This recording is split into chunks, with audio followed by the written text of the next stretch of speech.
Saudari-saudara umat kekasih Tuhan, sahabat Remas yang berbahagia, para peziarah pengharapan yang bersuka cita. Hari ini, Senin 27 Oktober dalam Pekan Biasa yang ke-30. Tema yang saya dan Anda dalami pada hari ini adalah Yesus melihat dan memulihkan. Berdasarkan Injil Lukas bab 13 ayat 10 sampai 17. Hai ibu, engkau bebas dari kelemahanmu.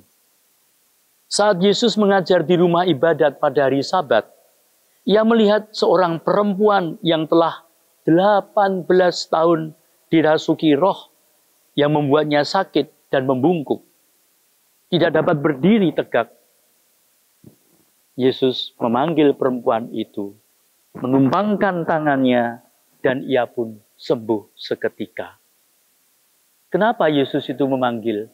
Supaya orang ini tidak minder. Ya. Yesus memanggil perempuan itu, dan menumpangkan tangannya, dan ia pun sembuh seketika.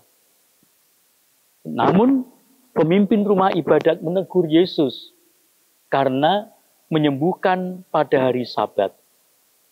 Yesus balik menegur kemunafikan mereka dan menyatakan bahwa belas kasihan lebih utama dari hukum ritual. Saudara yang kasih, Yesus melihat yang tidak terlihat oleh dunia. Anda dan saya bisa membayangkan, perempuan itu sudah 18 tahun sakit, mungkin sering diabaikan, tetapi Yesus melihat dia, memanggilnya, dan menyembuhkannya. Mari saya dan Anda diajak untuk percaya bahwa Tuhan melihat penderitaan saya dan Anda, bahkan saat orang lain tidak melihat. Saya dan Anda juga diajak untuk peka, untuk melihat orang-orang di sekitar saya dan Anda yang sedang menderita. Dan mari kita bawa kehangatan cinta Tuhan seperti yang dikisahkan tadi. Dan ternyata panggilan Yesus, suara Yesus memanggil itu membawa pemulihan. Yesus tidak hanya melihat, tetapi juga bertindak. Ia berkata, engkau bebas dari kelemahanmu. Pemulihan ini bukan hanya fisik, tetapi juga sosial dan spiritual. Untuk itulah saya dan Anda diajak terus percaya bahwa Yesus sanggup memulihkan saya dan Anda secara utuh, fisik, jiwa, dan relasi. Maka saudara kasih, hati-hati, karena hati yang kaku tidak bisa melihat mujizat. Contohnya pemimpin rumah ibadat lebih peduli pada aturan hari Sabat daripada orang yang disembuhkan. Hati mereka lebih mementingkan hukum daripada kasih. Saya dan Anda diundang untuk terus mementingkan kasih. Bukan berarti aturan tradisi tidak penting, ya.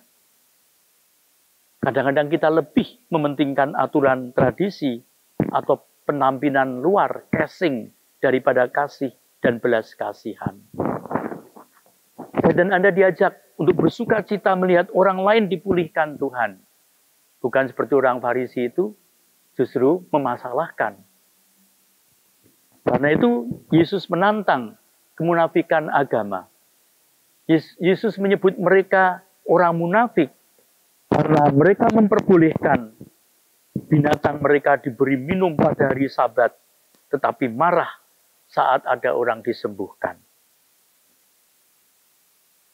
Kita refleksikan apakah saya dan Anda hidup dalam kemunafikan, terlihat rohani, tetapi hati jauh dari kasih Allah.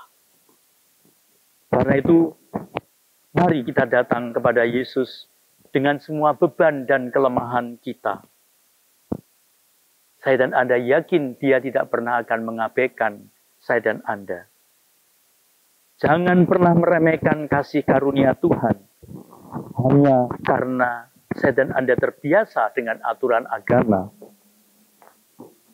Mari kita melatih hati untuk lebih berbelas kasih daripada menghakimi.